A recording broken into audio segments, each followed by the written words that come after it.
Pronto, já está gravando. Aí a gente pode O começar com a Wellington, oração. o Wellington ora? Oro. Alguém Vamos chegou orar. aí, ó. Quem foi que chegou? Quem chegou? Fernanda. Fernandinha chegou aí, ó. Feliz Neto, sábado, Nana. Feliz sábado, cara. Feliz sábado, gente. Feliz sábado, nada. feliz Feliz sábado. sábado, Joel. Feliz sábado. Então vamos começar com Neto, a oração, né? vamos. Neto mandou uma mensagem no grupo aí, disse que já está já entrando aí. Ah, pronto. Vamos orar então, né? Vamos. Senhor Deus e Pai, obrigado mais uma vez por essa grande oportunidade que o Senhor tem nos dado para estudar a Tua Palavra. Obrigado também pela semana de oração que o pastor Rodrigo Silva fez. Há muito conteúdo muito importante para a nossa vida espiritual. Amém. E nesse momento que estamos para estudar esse tema de hoje, que de maneira especial o Teu Espírito Santo, o mesmo que inspirou João para poder escrever os textos, que possa falar conosco também. Amém. Ajudar para que possamos ter uma mudança em nossa vida através do que estudamos aqui. Te pedimos por Jesus, amém. Amém. Amém. Boa noite mais uma vez. Feliz sábado a todos vocês. Então, hoje nós vamos continuar, né, nosso estudo sobre Apocalipse 13, a besta que sobe do mar, né? E eu quero pedir vocês para abrirem a Bíblia de vocês em Apocalipse, capítulo 13, verso 1, tá? Deixa aí aberto em Apocalipse 13, verso 1. Antes da gente ler Apocalipse 13, verso 1, eu quero que vocês olhem bem para essa imagem que a gente colocou aqui no slide. E eu só estou fazendo essa recapitulação aqui, porque foi daqui que a gente parou. Em Apocalipse 12, verso 18, diz: Então o dragão se pôs em pé aonde? Na areia do mar, não é? Então vamos agora para Apocalipse 13, verso 1, que diz assim: E eu me pus sobre a areia do mar, e vi subir do mar uma besta que tinha 7 cabeças, 10 chifres, e sobre os chifres 10 diademas, e sobre as cabeças um nome de blasfêmia. Ora, em Apocalipse 12, 18, diz que o dragão estava parado aonde? Na areia do mar. E diz que Deus também transportou João até essa areia do mar. E quando o João chega nessa areia do mar, ele já vê lá, ele já desde o Apocalipse 12, 18, o dragão já estava lá, né? Ele vê agora surgindo do mar, saindo de dentro do mar, uma besta que tinha 7 cabeças, 10 chifres, e sobre esses chifres haviam 10 coroas, tá? Aí agora a gente vê aqui o encontro do dragão com a besta que surgiu do mar. E a gente pode perceber algumas semelhanças entre esse dragão e essa besta. A besta tinha o quê? 7 cabeças. O dragão também tinha o quê? 7 cabeças. O dragão tinha 10 chifres. A besta também tinha o quê? 10 chifres. O dragão, ele tinha 7 coroas nas cabeças. Já mudou a semelhança aí. E a besta tinha as coroas aonde? Nos chifres. Nos chifres. E eles têm esse encontro. O que faz a gente parecer que um parece o quê? A imagem e semelhança do outro. Parece o mesmo poder em duas faces. O mesmo poder em duas faces. Por que tanta semelhança? 7 cabeças, 10 chifres, né? E nós já estudamos anteriormente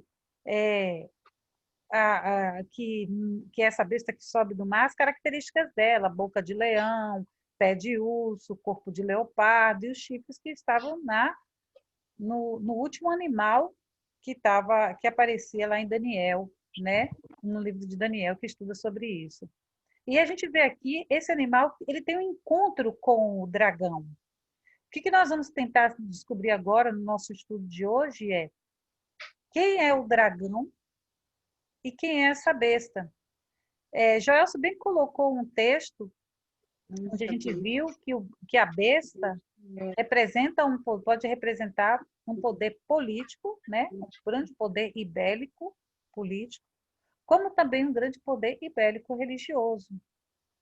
Agora a gente pode ver que o fato dessas coroas estarem no chifre, na besta, representa que esses impérios, esses reinos, eram a sustentabilidade dessa besta, né? Que se levantava do mar. É a sustentabilidade dessa besta. Porque as 7 cabeças, a coroa que estava sobre as 7 cabeças do dragão, eram impérios movidos por Satanás, mas eles eram autossustentáveis. Mas aqui nós vemos que essa besta, a coroa estava sobre os chifres, ou seja, essa besta era sustentada pelos reinos desses chifres, que fazia com que ela se tornasse essa besta tão poderosa, né, e tão eminente nesse momento. E aí diz que ela teve esse encontro com o dragão. E nós vamos ver agora, né, o sentido desta imagem, desse símbolo. Vamos tentar decifrar o que estamos vendo aqui agora, literalmente, né? Isso aqui é só uma ilustração. Nós vamos tentar decifrar agora essa ilustração. Mais alguém quer falar alguma coisa antes da gente passar para a próxima parte? Joel, Suélito, Fernanda, Gilmar, Jana. Gilmar, feliz sábado. Feliz sábado, pessoal. Feliz sábado, Cal. Feliz sábado, é Neto aí também, com a gente já. Netão. Feliz sábado, gente. Neto, quer falar alguma coisa também?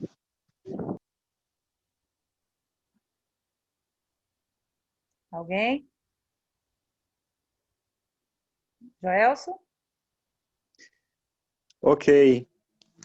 Essas imagens, elas são muito significativas porque a gente tem desde o capítulo 7 de Daniel, com a introdução ali do primeiro império dos 7, uma realidade de continuismo.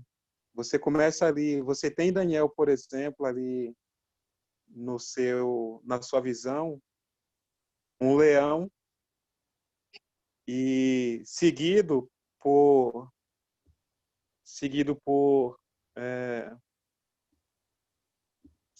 um urso, que representa ali o Império Medo-Persa, e assim sucessivamente. Uhum. E há toda uma situação de um império que deixa de existir e um próximo que entra no cenário da política mundial adotando os mesmos princípios ligados ao paganismo e em oposição ao governo de Deus. Uhum. Então, Satanás, os poderes que ele usa não são eternos, eles não são permanentes, mas são substituídos por novas realidades. Entretanto, a mentalidade, a estratégia por trás de um sistema que se opõe a Deus, ela é sempre a mesma, porque o mentor de tudo isso é Satanás. Ele vai usar pessoas, ele vai usar sistemas que são transitórios, que são passageiros, como são o caso dos impérios, mas o importante é que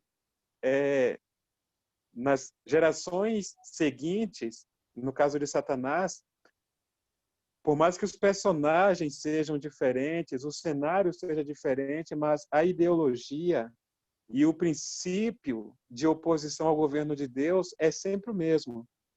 Então, partindo desse ponto de entendimento, a partir de Daniel 7, de reinos que substituem reinos, mas a sua filosofia de atuação no tempo e no espaço sendo a mesma coisa, em Apocalipse, nós temos os mesmos princípios de Daniel, porque Daniel, ele é a visão de Deus dada ao profeta com relação ao futuro. Ou seja, Daniel viu o futuro por antecipação. Verdade.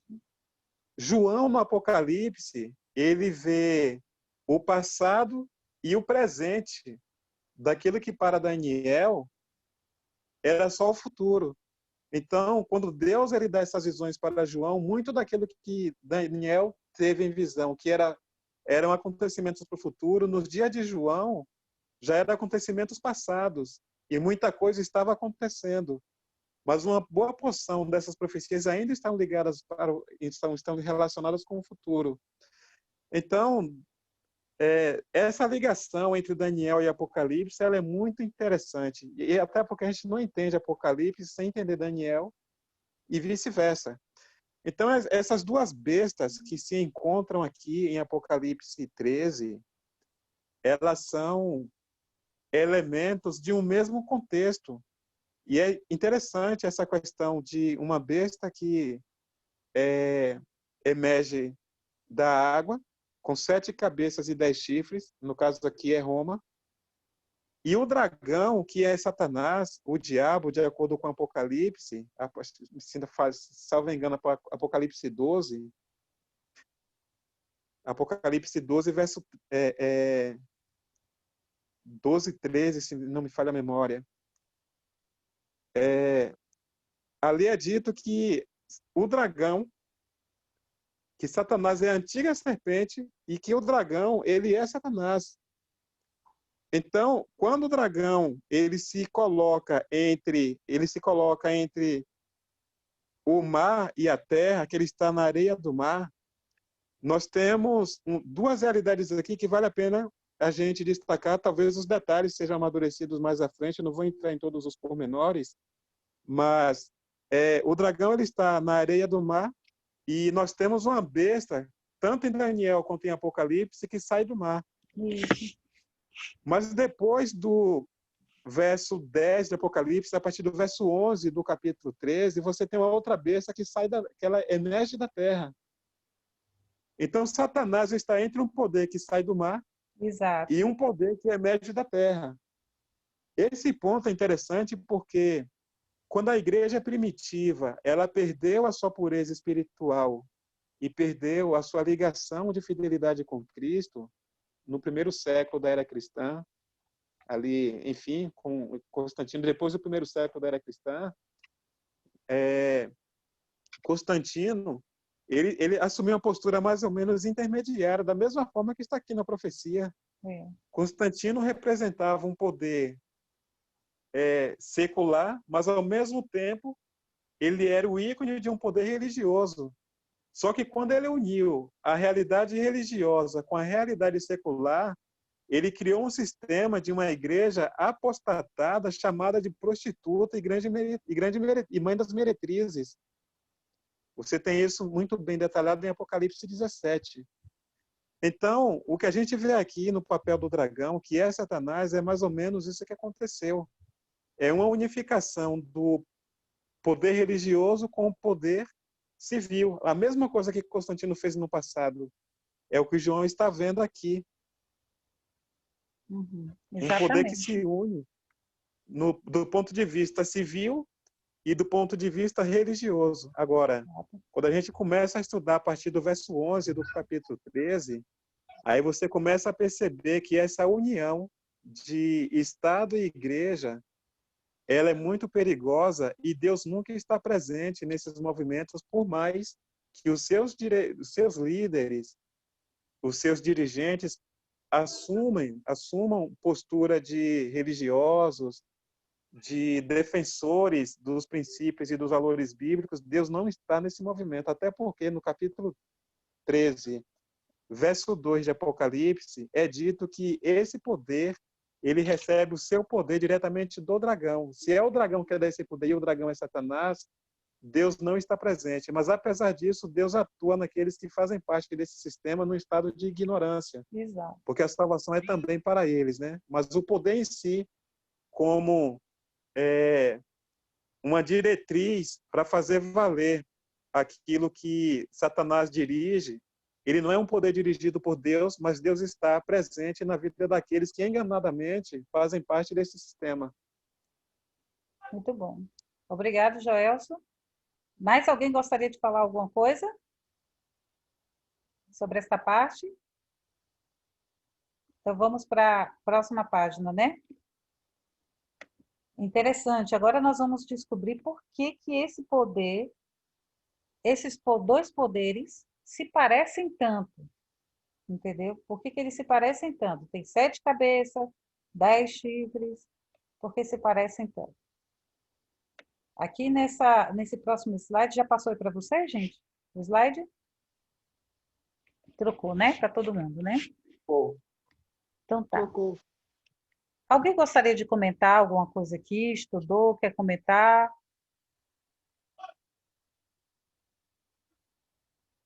A gente dá a oportunidade também para quem estudou e quiser comentar. Então tá. Não havendo, então eu vou dar minha contribuição aqui, vou falar mais ou menos. Lá nós vimos que o dragão dá o seu poder para a besta. E aí a gente pergunta, qual foi a fase da época que isso aconteceu? Em que tempo isso aconteceu? Período da história isso aconteceu? Como isso aconteceu? Como a história pode nos ajudar a mostrar quando isso aconteceu? Quando foi que o dragão deu o seu poder para a besta? Nós identificamos que o dragão é Satanás, mas ele estava por trás de um império. E nessa época, nós já até estudamos sobre isso. Quando a gente estava estudando sobre os 1260 anos de perseguição, nós explicamos lá que houve um período na história da Idade Média que Roma se dividiu em duas fases, Roma Oriental e Roma Ocidental. Isso foi uma estratégia do inimigo, óbvio, porque ele sabia que quando chegasse o período dos bárbaros, os bárbaros derrubariam Roma, né? Então, estrategicamente, Satanás cria a Roma Oriental, lá onde hoje a gente chama lá onde hoje é Istambul, né? Onde é Istambul, a região de Istambul, cria a Roma Oriental lá, e a Roma Ocidental ficava em Roma mesmo, na Itália, né? A Roma Ocidental. E o que aconteceu foi que os bárbaros invadiram Roma Ocidental, tomaram posse de tudo, mas a Igreja Católica, sabidamente, conseguiu ir adiante e pregar o evangelho para muitos desses bárbaros e, através de uma boa política, conseguiu convencer uma boa maioria desses bárbaros a ceder à religião católica, né? E aqui nós vemos que o dragão é representado por quem? Por Roma Oriental, que era um poder secular, né? Forte e poderoso naquela época, quando se mudou para a Oriental. Esse poder é tão forte que durou até 1400 por aí. Roma Oriental durou até 1400. Roma Imperial Oriental durou até 1400. Então, o dragão estava representando nele, que era uma parte de Roma, que representava Roma. E a besta, ela vem representada pelo poder papal, que surge também de Roma, como sumo pontífice. Quando é que ela se dispõe, quando é que se desponta como um poder, um império um império absoluto? Em 395, como a gente acabou de falar aqui, foi dividido o Império Romano em duas partes: o Império Romano Ocidental, com a capital em Roma, e o Império Romano Oriental, com a capital em Constantinopla, que ficava lá em Istambul, né?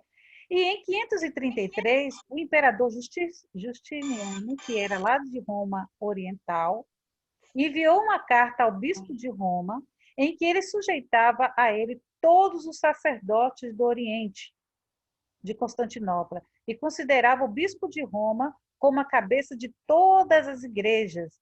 E isso significa, é aí que entra o dragão dando poder a quem? A besta que subia do mar. Essa besta que subia do mar, ela já tinha a maioria dos bárbaros convertidos, e só havia algumas tribos bárbaras que ainda não tinham cedido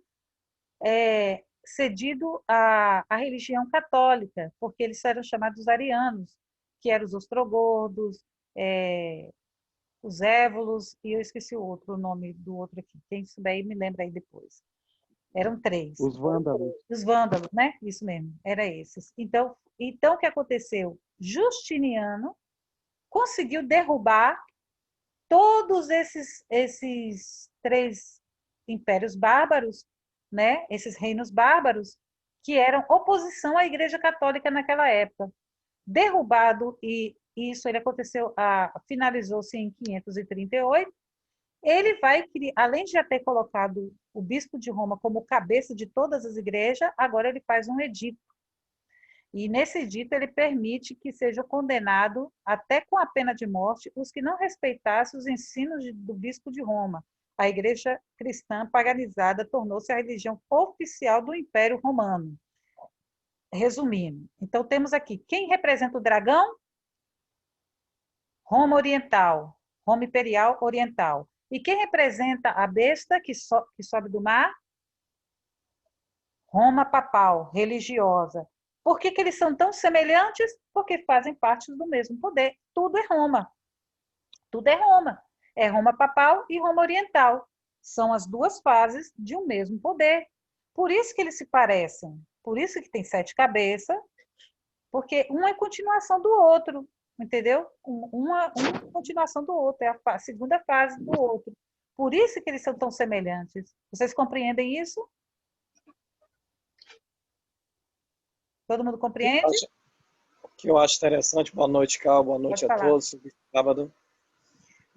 O que eu acho interessante, né, que no decorrer da história, da Idade Primitiva, a gente consegue, Idade Média também, a gente consegue enxergar aí essa questão do Apocalipse, né, que lá no Apocalipse, no capítulo 19, versículo 12, é apresentado Jesus também, né, com o símbolo de coroa, né, que é chamado diadema, né, que é coroa, trono. E cá no livro do Apocalipse 13, a gente encontra também a mesma coroação, só que uma coroação de maneira diferente, né? Uhum. Então a gente sabe que essa questão dos diademas que é apresentado no Apocalipse são justamente a questão de reinos, né? Você apontou justamente os reinos existentes daquela época e que foram abatidos logo 3, né? E aí, então, continuou dando continuidade ainda a esse mesmo poder e ele termina criando força, né? Um dá força ao outro, né? A besta do mar, dando força à besta da terra, e eles se formando, dando uma unificação ainda não global, mas aos poucos a gente já percebe essas alianças, aos poucos, se fundamentando para essa questão do último avanço, da última cartada que a Igreja Católica ela vai estabelecer nos últimos dias. Muito bem. Mais alguém quer comentar? Esse período de união entre o poder secular e o poder religioso, ele vai culminar exatamente com o terceiro período da Igreja, que é a fase da Igreja de Pérgamo. E, curiosamente, Cristo, quando fala à Igreja de Pérgamo, ele adverte a Igreja sobre... elogia, na verdade, alguns, e advertindo ao mesmo tempo sobre a necessidade de estarem atentos sobre o fato de o trono de Satanás estar presente ali na Igreja de Pérgamo. Essa fase da Igreja de Pérgamo foi a fase em que a apostasia ela se concretizou na Igreja. Você tem, por exemplo, nesse mesmo período da Igreja de Pérgamo, algumas coisas importantes acontecendo no tocante a essa mudança. Por exemplo, Constantino prevendo, nesse momento, o triunfo do final do cristianismo, ele acabou que adotando uma postura de um cristianismo aparente. Só que ele nunca deixou de ser imperador, nunca deixou de adorar os seus ídolos pagãos e nunca se afastou do paganismo. O que aconteceu com a suposta conversão de Constantino ele trouxe o paganismo para dentro do cristianismo, quando, na verdade, a conversão é o oposto.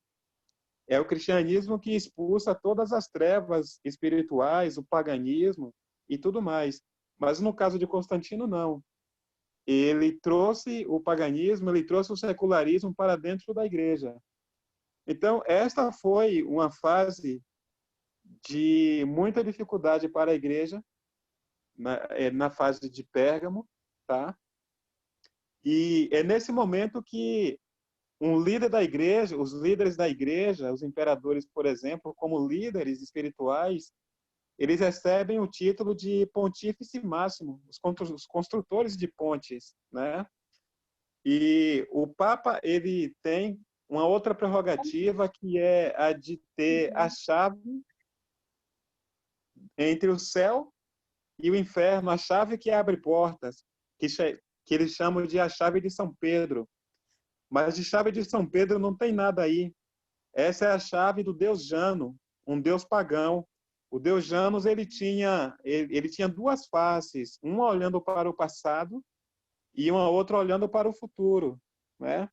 Então, o Papa, ele se coloca mais ou menos nessa posição, e aquilo que ele representa não tem nada a ver com o apostolado petrino.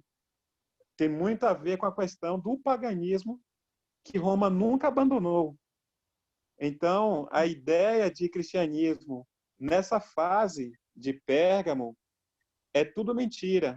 E Deus deixou muito claro, Jesus deixou claro, que essa fase de Pérgamo é a fase em que o trono de Satanás é introduzido na igreja. Eu quero finalizar esse comentário, ainda nesse contexto do período de transição de uma igreja pura e dedicada única e exclusiva ao Evangelho, para um momento em que a igreja ela une a sua força religiosa com o poder secular, e isso trouxe apostasia. Nesse momento de apostasia, o Papa Gregório, de acordo com alguns historiadores, ele instruiu Santo Agostinho no sentido de que a orientação fosse a seguinte: destruir os ídolos, mas nunca os seus templos.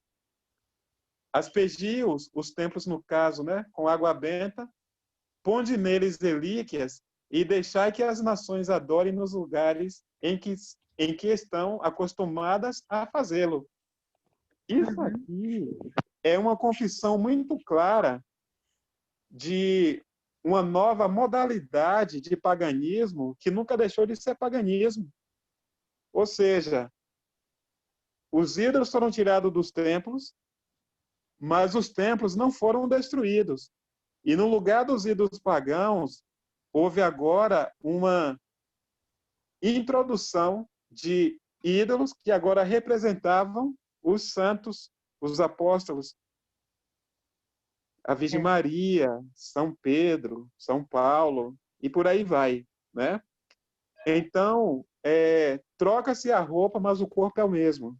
Satanás, ele foi muito astuto, e o sistema deu muito certo, de tal forma que durante 1260 anos nós conhecemos esse momento como o período de apostasia da igreja, né? Muito bem.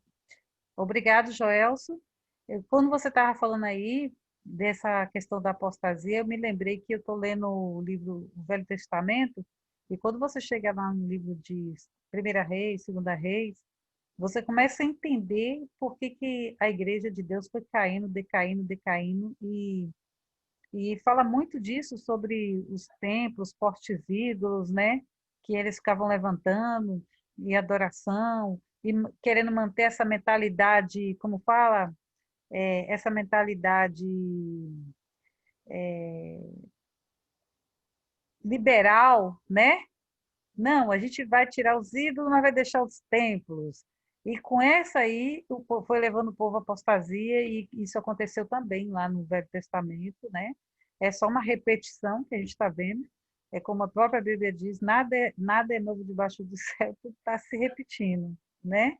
E a gente vê que que a igreja primitiva cometeu os mesmos erros que a igreja do povo de Israel cometeu lá no Velho Testamento. A gente continua vendo, cometeram as mesmas apostasias, né? Isso é não é, lição para a gente não é, também. e não, pode falar, Neto. É, Joelson. Ah, tá. Pode comentar, Watson, depois eu comento. E isso aí, Cláudia, não é diferente dos dias de hoje, né? É. Querendo ou não, nós estamos vendo aí um princípio de apostasia também da própria igreja dos últimos dias, né? Da qual nós estamos vivenciando, né? Nós estamos vendo aí a igreja entrando em um período muito pós-moderno, né? A gente é de um tempo em que os princípios eles eram fundamentados na vida de quem estava entrando na igreja para que essas pessoas permanecessem. Hoje, uma das causas da perda muito grande de muitas pessoas estarem se afastando, saindo ou não tendo um compromisso com a igreja é justamente pelos atos liberalistas que está tendo, né? Então, a igreja, como você colocou, lá em Israel teve um problema, na igreja primitiva também teve, e na igreja hoje moderna que nós estamos vivendo, também está vivendo isso. Tira algumas coisas, mas termina colocando, às vezes, em situação abstrata, né? Coisa muito vulnerável.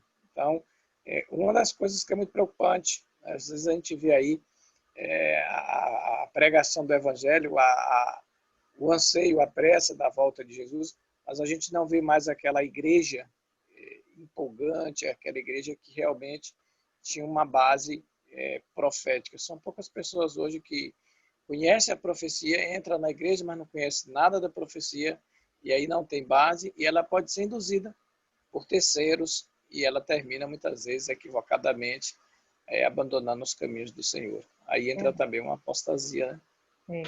Isso vai acontecer. A gente já sabe que isso vai acontecer. Não é à toa que vai ter a sacudidura, né? Não é à toa que vai ter a sacudidura para poder tirar, porque eu vi o Rodrigo Silva ele falando uma coisa muito interessante. Quando a gente vê essas coisas acontecendo, não é para a gente pular fora da igreja e falar, não vou sair dessa igreja porque essa igreja está assim, está assado, está torrado, está cozido, e sair da igreja. A gente está errando também, porque Cristo falou que o joio tem que crescer junto com o trigo. O joio tem que crescer junto com o trigo. E na hora da seara, quem vai sair é o joio, não é o trigo, entendeu? E o joio, ele é uma erva daninha. E ele está ali mesmo para tornar a vida do trigo um inferno, entendeu? E o trigo tem que estar ali, entendeu? E se submeter a Deus, né? Para que o trabalho do joio é não deixar o trigo amadurecer, entendeu? É evitar que o trigo amadureça, sugar as energias do trigo. E o trabalho do trigo é crescer, é frutificar, é não se deixar abater pelo joio. E quando a gente desiste, sai ou usa essas desculpas, é como se a gente deixou se vencer pelo joio, entendeu? A pessoa deixou se vencer pelo joio. E que o joio foi colocado ali pelo próprio inimigo para poder destruir a vida do trigo. Então, o que cabe é que a gente tem que levar até o final. No final vai haver a sacudidura, entendeu? E que o próprio Deus vai fazer essa limpeza, porque nós não podemos fazer essa limpeza, porque não cabe nós dizer quem é trigo e quem é joio. Até nós mesmos temos que cuidar que a gente não seja joio, não é verdade? Trabalhar nessa questão aí. E a apostasia é uma realidade, vai acontecer essa apostasia, né? A gente não pode se calar também, né? Tem que falar, mas também não pode deixar que isso enfraqueça a nossa fé. Tem que seguir adiante nos princípios do Senhor, né? Mais alguém quer falar alguma coisa nessa parte aí? Fernanda, Jana, quem mais está aí? O Wellington, Gil, Juliana. Olha a Juliana aí. Juliana. Alguém gostaria de falar mais alguma coisa? Ou a gente pode passar para a próxima fase? Boa noite, todo mundo. Hã? Pode passar, né? Oi? Oi? Oi? Não ouvi nenhum dos dois. Pode avançar, Cal. Ah, tá certo. Vamos lá. Então tá.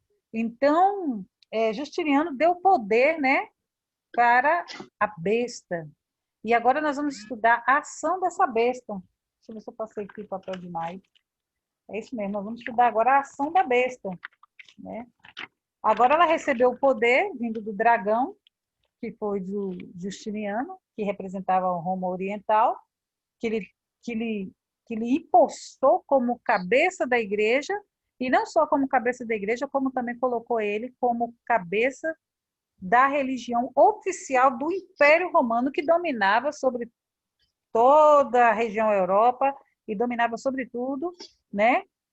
E como os bárbaros agora eram a força ocidental, esses bárbaros também apoiavam a Igreja Católica, era sustentabilidade. Então, a Igreja Católica tinha o poder do dragão de Roma Oriental, lhe sustentando e lhe dando essa autoridade religiosa, e tinha também os reinos bárbaros que se converteram ao catolicismo, reforçando essa autoridade, né? E com todo esse poder, a Bíblia fala que a ação, vamos ver a ação da besta agora com ela, com todo esse poder. Em Apocalipse 13, 5 diz: foi-lhe dado uma boca que proferia arrogância e blasfêmia e autoridade para agir 42 meses. Olha só, agora que ela recebe tanto poder, tanta autoridade, tanta força, a Bíblia fala que ela fala com arrogância e blasfêmia. Aí a gente volta lá em Daniel de novo, ó. Ó Daniel aqui de novo. Daniel já estava falando alguma coisa sobre isso. Daniel falava assim, ó, em Daniel 7:8 diz assim: eu considerava os chifres, os 10 chifres, né? E eis que dentre eles subiu outro chifre pequeno, diante do qual 3 dos primeiros chifres foram arrancados. Quem foram os 3 dos primeiros chifres? Os ostrogordos, os évolos e os vândalos, que foram arrancados. Eis que neste chifre havia olhos como de homem, e uma boca que falava com insolência. Olha, já basta você comparar Daniel 7:8 com Apocalipse 13, desse assim, você já está sabendo quem é, tá? Quem foi que ele recebeu, foi lhe dado uma boca que proferia arrogância e blasfêmias com autoridade. É a besta que subia do mar. E quem é a besta que subia do mar? Como nós já vimos anteriormente, é Roma Papal, né? E o que foi que ele fez? Assim que ele recebeu tanto poder, Apocalipse 3, verso 13, verso 7 diz: foi-lhe dado também que pelejasse contra os santos e os vencesse. Deu-lhes ainda autoridade sobre cada tribo, povos, línguas e nação. Nós já estudamos isso mais uma vez eu repito, quando a gente estudou sobre os 1260 anos, nós estudamos o que significava esses 42 meses, que realmente representa os mesmos 1260 anos. O que foi os 1260 anos? Foi o período de perseguição da Igreja Católica contra aqueles que protestavam contra os ensinos errôneos que a Igreja Católica defendia. E por 1260 anos, o povo de Deus foi perseguido. E aqui fala, foi dado que foi-lhe dado também que pelejasse ou guerreasse contra os santos e os vencesse. Como é que quer dizer vencer? Porque matou muitos, né? Matou muitos, sucumbiu muitos, né? Cristãos fervorosos e verdadeiros, mas não destruiu a mensagem que eles levavam, né? E não só ele perseguiu o povo de Deus, como ele também teve autoridade sobre tribos, povos, línguas e nação. E a gente vai ver isso mais pela frente. Aí, tá bom? Mais alguém gostaria de falar alguma coisa sobre essa parte? A ação da besta?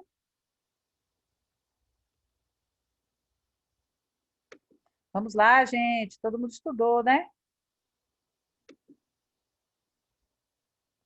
Fale mais um pouquinho sobre a ação da besta, esse período que a besta teve esse poder de falar sobre a arrogância, a blasfêmia, né?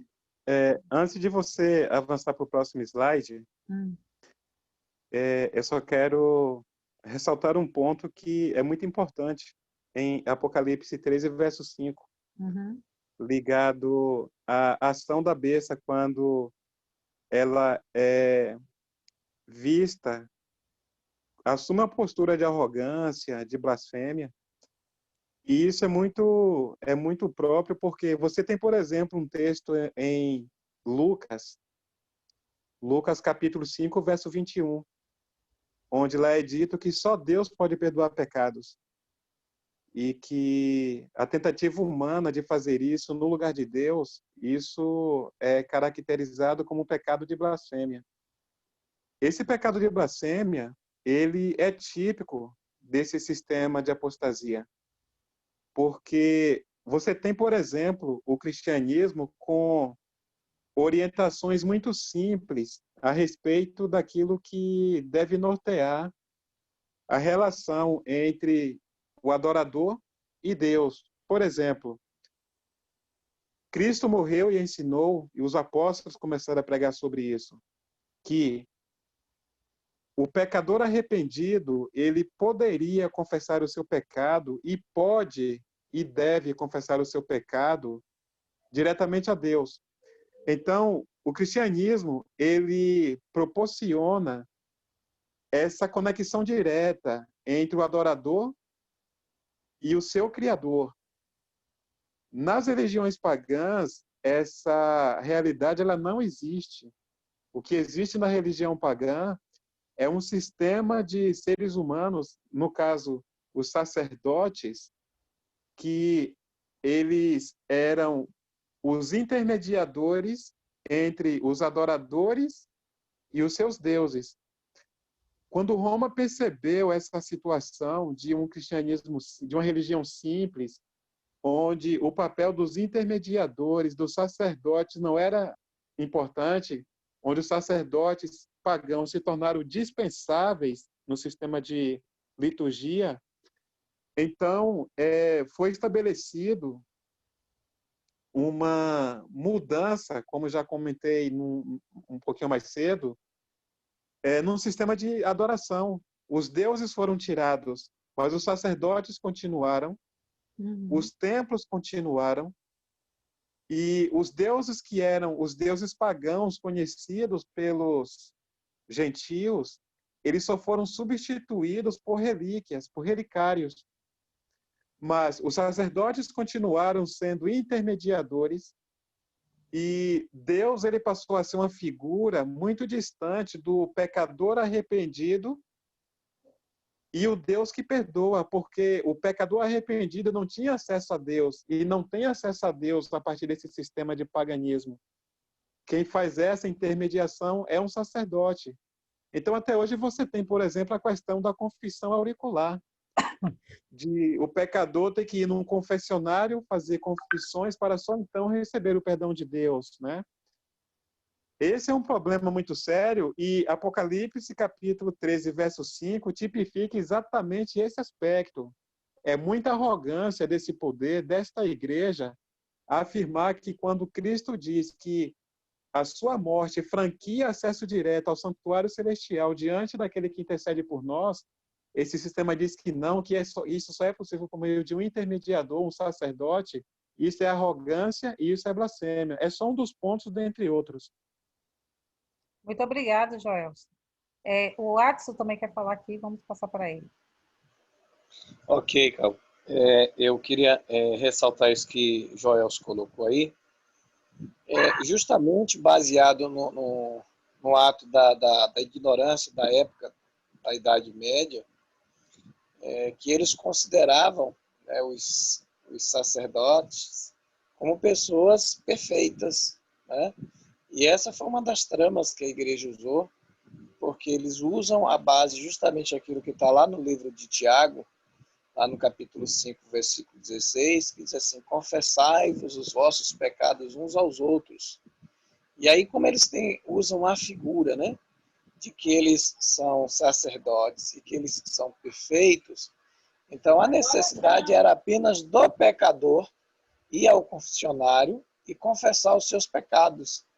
Então, para eles não eram pessoas de pecado, né, os sacerdotes, mas para o povo, eles eram os pecadores. Então, qualquer coisa que acontecesse na vida da família, a responsabilidade era justamente de um deles, tanto que eles pagavam, né, indulgências e assim sucessivamente.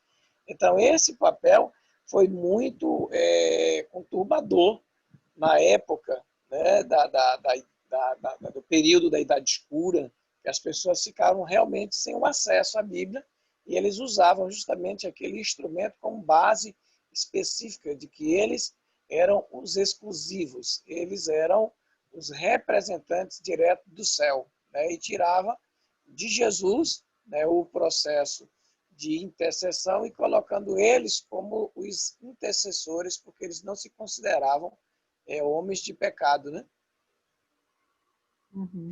Esse texto que o Alisson citou aí de Tiago, ele é bem interessante, né? Porque ele aparentemente pode ser visto, quando lido grosso modo, ele pode ser visto como um contraponto de Lucas 5:21, porque lá diz que só Deus pode perdoar pecado. Aí parece que Tiago contradiz essa realidade aí. O Verdade. Alisson colocou esse texto e foi bem interessante. É. Se nós avaliarmos a Bíblia no contexto, ela é toda uma estrutura harmônica, ela não se contradiz, né? Esse texto de Tiago, ele está relacionado com faltas de irmãos para com irmãos. Exato. Eu pequei contra a Cláudia, eu devo confessar o meu pecado contra a Cláudia, ou vice-versa. Pequei contra o Adson me perdoe, eu falhei nisso com você, você me perdoe. Então, os pecados que devem ser confessados uns aos outros são pecados relacionados com as faltas de uns para com os outros. Exato. Entretanto, não é essa a postura da igreja. A igreja, ela se coloca como árbitro e capaz de perdoar pecados que você De cometeu julgar. contra Deus. A igreja, ela E passa a ter um papel. Né? Ela ainda diz, eu te absorvo. Isso, ela passa um papel de tribunal. Ela pode te condenar e como pode te absolver. Ela usa justamente esse instrumento. Essa questão colocada por Wellington é interessante porque, assim, ela assume as prerrogativas que são únicas e exclusivas de Deus, né? Ela pode, de acordo com o que ela promove, de acordo com o que ela assume como autoridade, ela alega poder perdoar os pecados das faltas de uns para com os outros, mas também alega ter poder para perdoar pecados que estão ligados com a sua relação para com Deus. Ou seja, Deus está abaixo da realidade da igreja, Deus está submisso à realidade dessa igreja. E não é isso uma verdade ensinada na Bíblia, a gente sabe que não é assim. Mas como o Alisson bem colocou, existe uma questão chamada ignorância por parte de muitos adoradores, que foi uma realidade na Idade Média e é uma realidade também em nossos dias. E por isso a necessidade de estarmos envolvidos em temas como esses e, uma vez sabedores do que é a verdade de Deus, do que é a essência do Evangelho, sermos agora a carta de Deus para o esclarecimento daqueles que estão em estado de ignorância, lutando para servir a Deus da melhor forma possível, mesmo em estado de ignorância, né? Então, cabe a nós, os conhecedores daquilo que se constitui como a verdade de Deus, o verdadeiro evangelho a ser vivido e pregado, né? Fazer aquilo que é a missão da igreja, ir de pregar o evangelho, porque é dessa forma que Cristo volta, né? De acordo com Mateus 24:14. Amém. Amém, né? Então, aí temos um poder que falava com a boca de arrogância, blasfêmias, e sentava no trono de Deus, querendo fazer se parecer Deus, e perseguiu o povo de Deus e matou o povo de Deus. São características que é fácil ser identificadas na Bíblia e na história. Quem foi esse poder que fez isso? E era um poder religioso, porque ele queria sentar no trono de Deus fazendo parecer esse Deus, e foi um grande império. Neto, quer dar uma contribuição para a gente aqui também, Neto? Neto, eu sei que você sabe muita coisa.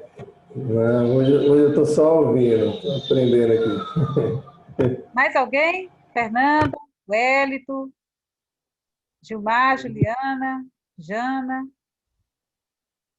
Então, vou passar, viu, gente? Wellington? Uma coisa que me chama a atenção, voltando alguns slides aí lá atrás, Hum, a igreja, quando recebeu esse poder, que está para acontecer isso também agora pela frente, e aos poucos as pessoas estão se convencendo de que o mundo precisa de um líder mundial, né? é, Eu acho que, se eu não me engano bem, Rodrigo Silva até fez uma mensagem foi. falando um pouco sobre isso, né? A gente A estava até necessidade. comentando aqui no início, não foi, Joel? Não sei se você estava aqui, você estava aqui? Não, nessa hora acho que eu não tinha A chegado gente ainda estava não. comentando sobre essas pregações de Rodrigo Silva, viu, gente? Eu vou botar o link lá para vocês assistir. Aproveitem um sábado, é muito, ó, boa, viu? O sermão dele. E aí, Cláudio, o que que acontece? Aí, de vez em quando, tá surgindo esse pequeno barulhinho da solução de uma pessoa, de um líder mundial. É, Aí, uma vez a gente ouve, outra vez ouve, ou seja, o povo consciente e inconscientemente já está sendo preparado para esse momento. Só que verdade. por detrás desses acontecimentos, a gente vê um soar de uma profecia que está se cumprindo aos poucos. É, isso Mas mesmo. é porque também, Wellington, o mundo está, no sentido humanamente, sendo enxergado como um mundo desgovernado, né?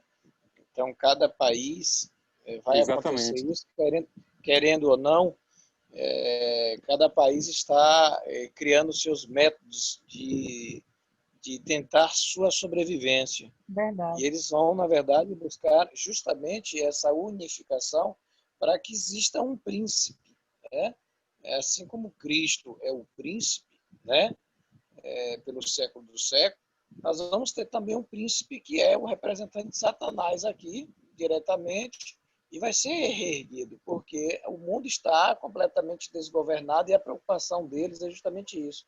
Nós precisamos levantarmos um líder que represente todas as nações.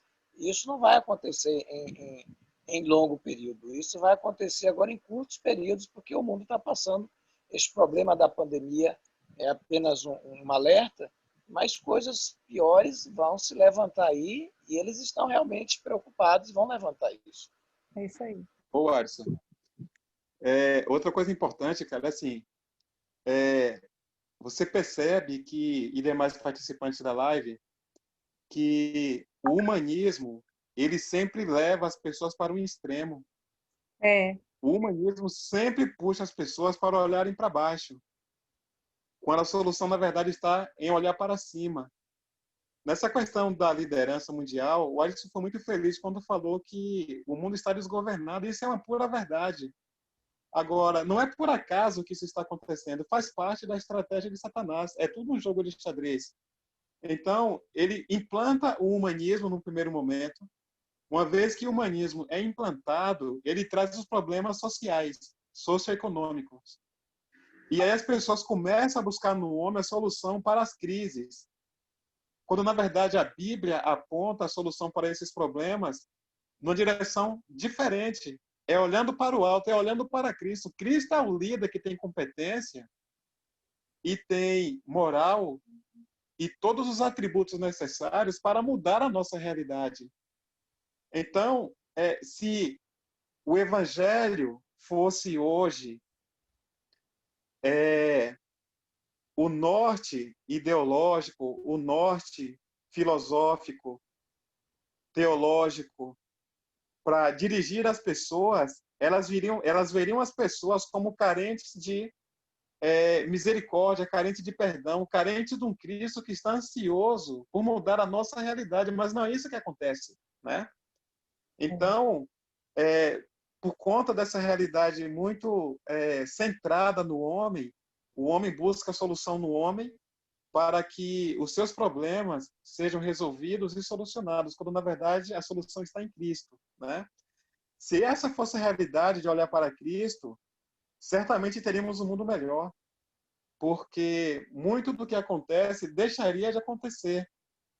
Muitas das injustiças sociais e indiferenças com relação àquilo que precisa ser feito e não é feito, não seriam a realidade entre nós. Então, o Satanás se aproveita dessa realidade e ela culmina muito com a realização dos seus propósitos. E é lamentável que a liderança que poderia fazer muito, mas não pode fazer tudo, lamentavelmente, com pouco que pode fazer, não faz porque simplesmente a sua energia e habilidade estão concentradas na direção errada. Exato. E o interessante, Joelso, do que você acabou de falar aí, você falou que o humanismo se levanta, cria uma desordem para poder surgir o próximo poder. Aí você vê, o dragão das 7 cabeças, quando o paganismo não estava servindo mais, estava perdendo força, aí ele vem com a cabeça do cristianismo, falso cristianismo, apostatado. Aí, a cabeça do cristianismo falso apostatado não estava servindo mais, ele entra com a cabeça do ateísmo disfarçado, que é na roupagem do humanismo, né? Do humanismo que a gente vê na Exatamente. Revolução Francesa. E a gente está vendo que agora nessa desordem ele já está perdendo força para surgir de Está novo saturado. na cabeça busca da religião agora, né? E ele vai surgindo com as cabeças como reserva. Exatamente. Então, a busca agora é por um líder espiritual. Só que o líder espiritual que surge no horizonte como uma proposta de solução para a humanidade, ele não tem nenhum compromisso com a Bíblia. É mais uma realidade de apostasia que é vista como uma solução, e quando essa suposta solução foi implantada no seu devido lugar de poder, de destaque, de domínio, nós teremos a Idade Média de volta, em pleno século XXI, sei lá quando Deus vai permitir isso. Mas, assim, é bem pertinente essa questão que você coloca aí de Satanás usar como poderes descartáveis aquilo que lhe é conveniente, enquanto ele pode sugar benefícios dessa realidade. Quando não dá, ele simplesmente descarta e usa o próximo. Exatamente. Vamos chegar a uma conclusão, então, Joel, Cláudio e os demais, é que, assim, cada cabeça dessa seria um uso estratégico. Quando ela falha, se levanta uma outra forma. Quando ela falha, se levanta uma outra forma, até chegar no final, do final da profecia. Mas sempre vai usar uma nova estratégia. Exato. Satanás, ele é estrategista, né? Exatamente. Então, isso a gente não pode subestimar a ele, porque realmente, e Ellen White fala isso, né? Satanás, ele tem um terreiro muito encantado, e ele é convencedor. Se ele conseguiu convencer anjos, que eram anjos perfeitos no céu, imagine pecadores na terra. Certo. Pessoal, rapidinho, só antes de passar essa imagem aí, olha que coisa interessante, né? Essa parte, a leitura daqui de baixo, fala o seguinte, essa parte da Guerra dos Santos, né? E foi-lhe dado também que pelejasse contra os santos, e os venceu. Essa pequena palavrinha foi, ou seja, além da perseguição, os venceu. Essa imagem antiga dessas duas pessoas da fogueira, imagina no momento que isso for colocado, ou seja, uma perseguição moderna do século XXI, ou do tempo que for acontecer essa situação. O que vem em minha mente nesse momento é o seguinte: a gente precisa de muita fé em Deus, acreditar muito na palavra dele, para quando esse momento chegar, a gente permanecer firme. Porque, assim, quando o poder da igreja e o poder do Estado se unir, ou seja, a gente não vai encontrar apoio em nenhum dos lados, só unicamente em Deus. Exato. Então, assim, eu acredito que até algumas dificuldades que nós enfrentamos hoje não se compara com aquilo que está para acontecer. Exato. Aí onde entra aquele poder da chuva serôdia que Deus está para derramar nas vidas daquelas pessoas que o estavam buscando hoje. Verdade. Então, é muito importante a gente estar muito atento e muito ciente, com a mente muito lúcida, para poder compreender e continuar compreendendo e buscando esse poder de Deus, para que quando isso acontecer, a gente não venha se sentir abalado, não venha se sentir fragilizado diante de tanta coisa que está para acontecer, mas que a gente venha continuar firme com a nossa fé, independente do que aconteceu. E essa imagem aí é tudo que a gente precisa fazer, manter fidelidade a Deus independente da consequência, porque o texto fala, e foi lhe dado também que pelejasse contra os santos e os venceu, né? Então, assim, só Deus mesmo para poder nos dar a força que a gente precisa. É isso aí. Verdade. Cal e demais participantes da live, o nosso tempo praticamente acabou. Nós não vai conseguir E Ah, terminar não, tá tão bom. Eu cheguei. quero continuar. só no final. Ainda ficou, A gente pode fazer um resumo, tem 3 slides para finalizar. tem 3 Eu páginas. aceito. Termina. Sendo que o primeiro dos 3, ele está relacionado com a parte histórica. A gente já deu uma mastigada assim muito bem detalhada sobre a parte histórica. Os 2 últimos estão relacionados com a parte escatológica, praticamente, não o que vai acontecer sobre a questão da restauração da cabeça que teve uma ferida de morte. E o último slide termina exatamente com esse momento. Eu acho que a gente pode dar uma pincelada resumida, Cal, e bem objetiva, unificando esses 2 slides. É uma sugestão. Você quer que termine hoje ou quer deixar para a próxima semana? Eu voltaria que a gente terminasse esses 3 slides amanhã à tarde. Haja visto, acho que... É a mesma coisa, rapaz. Hã? Hein? Hã? O Alisson sugeriu terminar amanhã à tarde. Os 3 slides. Acho melhor na próxima semana, né não? Eu também tinha pensado na manhã à tarde, só não sugeri, mas eu pensei em amanhã à tarde também, por incrível que pareça. Então bota aí. Mas se quiserem para a próxima semana, a gente deixa para a próxima semana. Vê os outros demais aí. Vê os Eu demais. estou com um grupo que o grupo decidir aí. Então vê com os Porque, demais. assim, como amanhã à tarde não tem nada, né? Aí imaginei à tarde os 3, mas tudo Vamos bem. montar amanhã à tarde, cara. Hã? Amanhã à tarde mesmo, para a gente finalizar logo, para não perder o raciocínio. Neto, amanhã à tarde. Juliana, Gilmar, Juliana, Fernanda. O que vocês decidirem aí, para mim tá bom. Que hora seria? Só para ter uma noção, assim, mais ou menos. Que horas fica bom para todo mundo aí? Ah, muito bem. 5 horas. Que bom ver você aqui, Kézia. Hã? Oi, gente. É porque eu tava em outro estudo aqui agora, acabei de acabar e vim correndo pra cá pra pegar um pedacinho. Só que não consegui pegar muita coisa, não. Eu acho que poderia ser às 16, não? Porque eu viajo com o Gilmar às 18. Aí É? às 5 fica complicado. É. E por que a gente não termina logo esse aqui, que é pouquinha coisa, que é coisa rápida? Pode Quer ser fazer o resumo também. dos 2 últimos slides? É, porque Pode Sobre ser a restauração? praticamente a gente já falou, tudo que vai falar aqui, né? É. É coisa rápida aqui, que a gente só vai falar da supremacia, né? O que ela fez durante a supremacia. E no final a gente fala como foi que Isso ela aí foi é que tomada. Cláudia quebrou minha mãe à tarde. Hã? Isso é porque Cláudia quebrou minha mãe à tarde. Não é porque eu queria ir lá visitar minha mãe, não sei não. Pode tirar uma cesta, né? Uma cesta. Hein, Fernanda? Estratégia aí, viu? Mas é pouca coisa, gente. A gente só tem. O slide é pouquinho, esse daí, esses 2 últimos. Vamos terminar esse. Gente, é assim, Termina ó. A Igreja Católica Medieval, ela foi uma igreja que assumiu o poder secular para implantar os seus abusos, tanto seculares quanto principalmente os religiosos.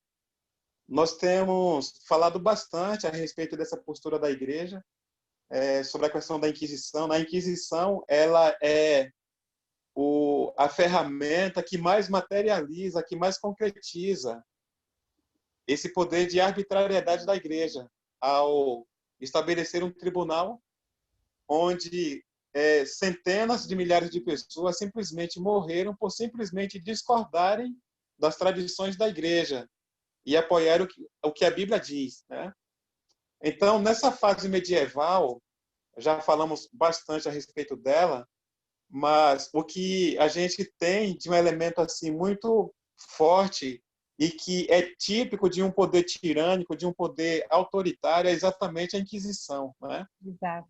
Com a postura da Igreja. E saindo desse momento, nós temos a intervenção de Deus, primeiro através da Reforma Protestante, e por último, com a Revolução Francesa. A Revolução Francesa era uma espada de dois gumes. Ela tem um lado positivo e um lado negativo. O lado positivo da Revolução Francesa Ó, só um foi minutinho. Como tu está falando da Revolução Francesa, eu vou pular logo para o outro, viu? Pronto. O lado positivo da Revolução Francesa foi exatamente a deposição desse poder que arbitrariamente assumiu o cenário de liderança político e religioso durante 1260 anos. Então, com a Revolução Francesa, nós temos o fim dessa tirania, desse sistema de tirania, com a deposição do Papa Pio VI através das iniciativas napoleônicas, né? Enfim, então esse é o lado positivo da Revolução. O lado negativo foi exatamente a questão do ateísmo, porque a Igreja ela se portou com tantos abusos religiosos que falar de religião nesse cenário de revolução era algo inaceitável. Então Satanás ele vai muito pelos extremos. Havia um ponto de equilíbrio entre a revolução e o ateísmo. E qual era o ponto de equilíbrio? A Bíblia, que a Igreja deixou de pregar e que a Igreja deixou de seguir os seus princípios durante todo esse período de 1260 anos, né? Infelizmente, a Bíblia não foi aceita, muito pelo contrário, ela foi queimada e banida por 3 anos e meio durante a Revolução. E, por fim, nós temos a questão da ferida de morte, que é caracterizada nesse momento da deposição do Papa Pio VI, que representa também a queda de um sistema, e que a Bíblia diz que essa ferida de morte causada pela Revolução, ela seria restaurada. Sobre essa parte da restauração, eu quero deixar a Cláudia e os demais com as conclusões finais aí. Beleza. Deixou com a parte mais difícil, mas tá bom, tá certo. Então é isso aí. Como ele bem falou sobre essa questão da... A gente viu aqui a supremacia papal, toda a sua força, tanto no poder político como no poder religioso, e mandava e matava e deportava rei, levantava rei, botava rei no lugar, e torturava, machucava e fazia uma porção de coisa que a gente já sabe, está tudo relatado na história, é só a gente dar uma lidinha lá, buscar, que a gente vai estar vendo tudo que a Igreja Católica fez nesse período. E com isso, como o Joelson bem já explicou aqui, isso começou a fazer o quê? Ter os seus levantes. Então, explode a Revolução, né, Francesa, onde as pessoas quiseram dar um basta nisso tudo, não só na monarquia, que era o poder que fortalecia o poder religioso, como eles também queriam dar um basta na religião. E quem estuda a história sabe que quando a Revolução Francesa explodiu, eles estavam tão por aqui enfadados da religião que eles pegaram a catedral da Igreja Católica e pegaram uma prostituta e falaram, nós não queremos mais Deus, não. Agora a gente vai botar essa prostituta aqui, ela será a nossa deusa. Isso será chamada deusa da razão. Tá? E botaram ela como a deusa da razão. E é ela que nós vamos venerar agora. E então surge aí uma nova cabeça, a cabeça do ateísmo, do humanismo, né? Que nós vemos hoje, imperando até os dias de hoje, onde surgem essas várias ideologias que nós estamos vendo aí, mas tudo isso foi fruto dessa falta de tolerância com esse sistema papal arrogante, né? Que pisava as pessoas e fazia o que bem entendia. E a Bíblia, Apocalipse 13:10, termina dizendo assim, ó, quando o Papa Pio foi preso, esse verso se aplica muito para a igreja de Roma. Se alguém leva para cativeiro vai. Se alguém matar a espada, é necessário que seja morto a espada. Aqui está a perseverança e a fidelidade dos santos. Por que está falando aqui a perseverança e a fidelidade dos santos? Porque nós lemos lá na outra página que esse poder perseguiria os santos e os venceria, não foi? E aqui, em Apocalipse 13:10, fala, aqui há a perseverança dos santos, aqui é a perseverança e a fidelidade dos santos, que mesmo diante de toda essa perseguição, de toda essa tortura, mesmo sendo vencidos, se sentindo como se tivessem desassistido de Deus, perseveraram firmes na palavra e foram fiéis a Deus, né? E então agora vem como resultado a queda desse império papal, né? A queda desse império papal, e surge agora um novo sistema que também não é lá essas coisas, mas pelo menos sai o edito através de Napoleão Bonaparte, o edito de liberdade religiosa, né? Não tira toda a autoridade da Igreja Católica, entendeu? Sendo assim agora os protestantes tendo a liberdade de poder professarem a sua fé e comungar da sua fé. E aí, nisso consiste a ferida de morte da cabeça da besta, né? Mas a Bíblia fala que essa ferida seria o quê? Curada. Essa ferida seria curada. E toda a terra se maravilhou seguindo a besta. Mas a ferida mortal foi curada. Todo mundo ficou maravilhado e seguiu a besta. Cláudia, Hã? Cláudia, Oi? vamos dar um stop nessa parte da restauração e vamos criar um outro tema de estudo sobre a restauração da ferida de morte. Exato. É isso que eu ia falar. Vou colocar agora. como tema Da próxima sugestivo lição. para os próximos temas, Exatamente. os próximos estudos. Porque esse assunto aqui entra no próximo. Porque quando essa ferida é curada, a gente vai ver uma outra besta surgindo. Então, a gente só vai poder falar da cura dessa besta completamente através da outra besta que vai surgir, que estava na terra. Exatamente. Fez a boa comparação. Uma sai do mar, uma sai da terra, e quem está intermediando entre as duas? Satanás lá no meio, o dragão vermelho. Né? Eu acho que o Adson quer falar. Fala, Adson. Eu queria aproveitar nessa colocação de Cláudia e dizer o seguinte: a igreja ela sempre viveu um período de conflito, né? Desde os tempos primórdios, quando os cristãos foram perseguidos, e os cristãos foram perseguidos por uma questão de fidelidade, e é por isso que está aí no Apocalipse, aqui está a paciência e a perseverança, né? E na verdade, a igreja, os imperadores da época, eles não queriam acabar com a igreja, mas eles queriam colocar a igreja no modelo deles, a imposição, né? Como você até colocou, ressaltou, tiraram a adoração de Deus e colocou uma mulher como símbolo, né, do ato de adoração. Então, a igreja ela sempre sofreu. Na época de Martinho Lutero também foi assim.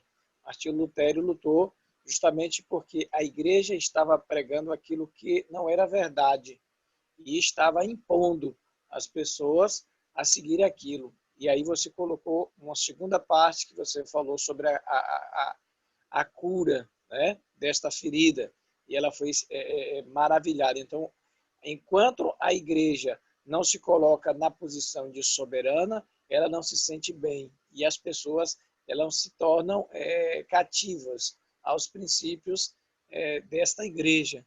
E o outro último tópico que eu queria acrescentar aqui é justamente nessa questão da ordem mundial, do novo líder. Esse novo líder vai impor justamente aquilo que eles acharem que é conveniente para a questão econômica e a questão religiosa. Por isso que vai existir justamente essa demanda da necessidade deste governo terreno para um mundo desgovernado. E aí eles vão fazer com que as coisas funcionem. A igreja ela sempre colocou a sua posição. Ela é a autoridade maior. No símbolo da Igreja Católica, ela é a única. E é até apresentado como a mãe de todas as meretrizes, ou seja, de todas as outras crenças religiosas.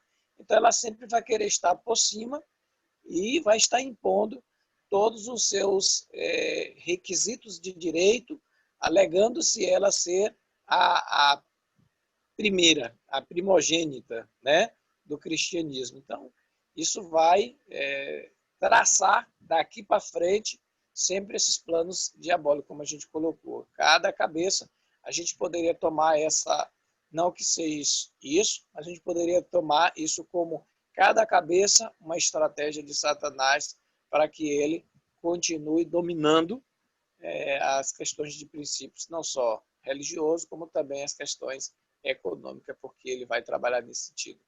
Amém.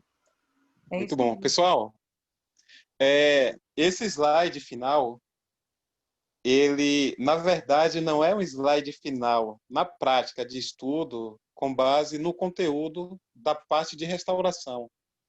Então, assim, é um final que não é final exatamente, que a gente tem um precedente aqui que pode ser definido pelo grupo. O que vocês acatarem, a gente vai aceitar e abraçar assim muito tranquilamente.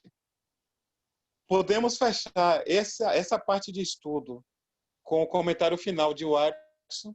Se alguém quiser dar uma contribuição final também, pode ficar à vontade. A gente lança os próximos temas e vocês vão escolher com base no que já estão definidos de temas para os nossos próximos estudos. Essa é uma opção. Finalizar por aqui com o comentário de Watson. Ou a gente pode usar esse momento de fase de restauração para entender o que constitui essa restauração, o que é essa restauração, o que aconteceu do ponto de vista histórico para essa restauração, o que está acontecendo agora e o que vai acontecer no futuro, no tocante a essa restauração da ferida de morte. Tem muita coisa envolvendo esse tema. Eu acho que finalizar esse estudo de hoje com essa parte de restauração é praticamente dar introdução para um novo tema, sem, entretanto, estudá-lo, tá? Então, diante dessa realidade, tem duas opções. A primeira, finalizar o estudo com o comentário de Watson, e a gente estuda um outro tema que não tem nenhuma ligação com restauração, semana que vem. Mas Ou a gente pode... Mas a Apocalipse, a besta que sobe da terra não tem ligação, não? Oi? Tem o tema a besta que sobe da terra. Nós temos, eu não estou lembrado de todos os temas. Temos ele lá? Temos. A besta que sobe da Pronto. terra. Eu não tenho recordação, mas se tem lá, eu vou acreditar em você, no que você falou. Então, a gente lança os próximos temas, e se vocês quiserem a continuidade, o tema será a besta que emerge da terra, tá bom? E aí, pessoal? Vai votar aqui ou vou votar lá no grupo?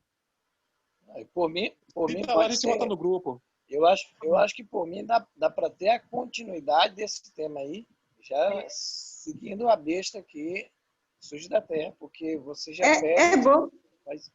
e faz a colagem dela com isso. É bom ter a continuidade, porque assim não perde a linha. Foco, né? Vai sair de um assunto para ir para outro, depois vai voltar para cá. Deixa eu ver aqui se acho no meu celular. Eu acho que tem mesmo, Cláudia. Acho que foi dividido da seguinte forma: a besta que emerge do mar e a besta que emerge da terra. Foi. Eu me lembro Eu acho que foi assim. isso mesmo. Foi. Eu me lembro que estava assim. Pessoal, se vocês têm interesse em votar na continuidade, o tema seria a besta que emerge da terra, porque nós estudamos sobre a besta do mar, e esse slide, ele é a introdução para a besta que emerge da terra, tá bom? Vou ter que colocar essa... Aí eu vou lançar. Aqui, ó. Eu vou ter que colocar... eu vou lançar lá no grupo, e aí vocês definem o que é interessante para a gente estudar semana que vem, tá bom? Pronto, beleza. Para mim, tudo beleza. Beleza? Responde Vamos aí. orar? Beleza. Vamos orar agora, então. Quem vai orar? Escolhe aí. Neto. Neto falou demais hoje. Hoje, Neto está muito bom. Hoje o negócio Ouvi a voz de Juliana, nem de Neto, nem de Gilmar. Quem mais? Jana. O pessoal sumiu. Eu vou orar. Vamos lá, ora aí.